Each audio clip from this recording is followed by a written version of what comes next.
Let's talk to the guy that was on the call for all of it yesterday in one of the great comebacks in Eagles history. Merrill Reese has caught a lot of those comebacks. I'm curious where yesterday ranks in his mind. Merrill, how you doing today? I'm great. I'm like everybody else, great. But you know what?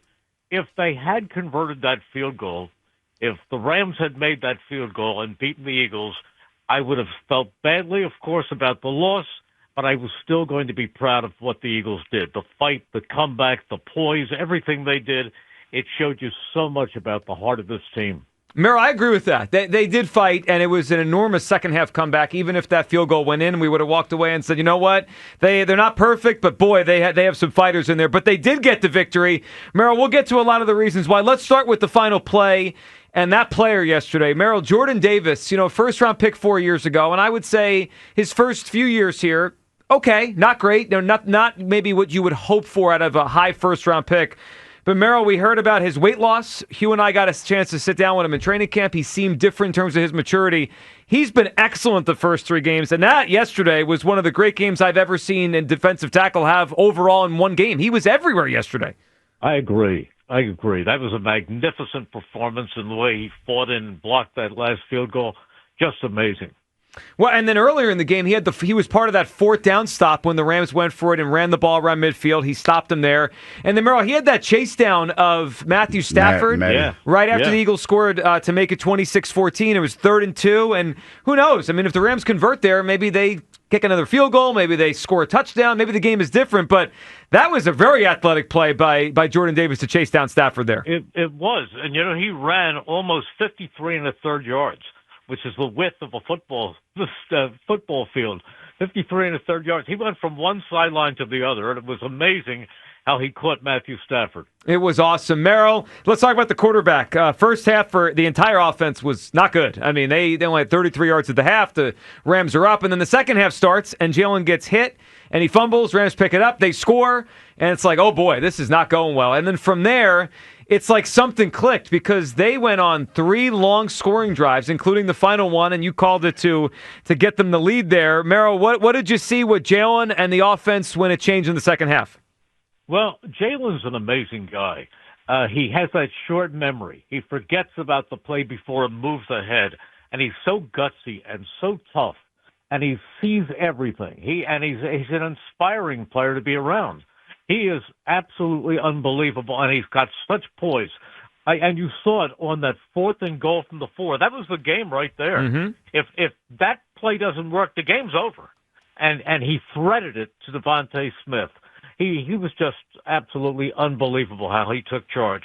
It kind of reminded me, and you talk about great comebacks, of the one on December 19th, 2010, when Michael Vick took them back against the New York Giants to win that game. They trailed something like 23-0 at the half, and the second half was just incredibly different.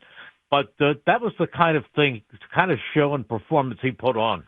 It is an interesting comparison. So, Merrill, that was yesterday was the biggest comeback since that game, biggest regular season comeback since that Giants one. And, Merrill, a couple moments from yesterday that are pretty reminiscent of that one against the Giants. First, it started, if my memory serves, Michael Vick threw a pass up the seam to Brent Selleck for a touchdown that kind of got things going. 54 yards. Yeah, and yesterday was to Dallas Goedert for the 30-something yards for the touchdown. And then, Merrill, of course, that game ended on a walk-off special teams play, Deshaun's punt return, and yesterday ends on a walk-off special teams play as well, Jordan Davis. You're right. It is amazing the parallel. Sometimes these comebacks, they're kind of similar, and that one I hadn't thought about. I knew it was the biggest one since then, but Merrill, until you said that, I hadn't thought about how similar it was, and Michael Vick was great, just the way Jalen was great yesterday.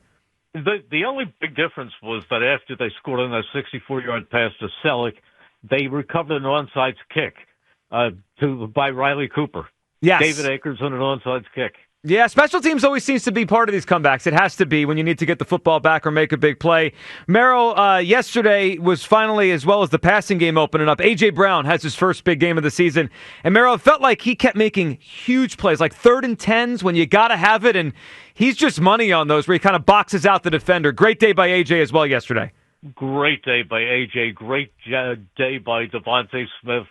Great day by so many people yesterday, just the way they gutsed it out and fought their way back and refused to lose. Merrill, we were workshopping this before the show today, just trying to think of the last time the Eagles lost a game when they had most of their best players. You know, we could take out Jalen getting hurt in Washington last year. Early in the season, they missed A.J. and Devontae and Lane. Merrill, it's been over a year since this team has lost when they've had their biggest stars on the offensive side. It really, this is the best run in Eagles history, and it keeps getting better. It really is amazing to watch what they've become. They just don't lose. Well, the amazing thing to me is that they have won 19 out of the last 20 games. Yep. I mean, that is almost what a dynasty does.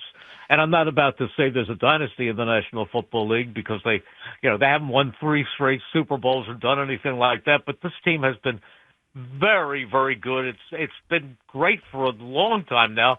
19 out of 20, and they've won now 12 straight at the Link.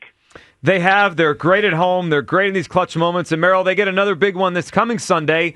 We head down to Tampa, a place the Eagles have struggled in recent years, and they play a 3-0 Bucs team that is winning similarly to the Eagles, with some late magic with Baker Mayfield. Merrill, it should be a great one on Sunday as the Eagles try to go to 4-0.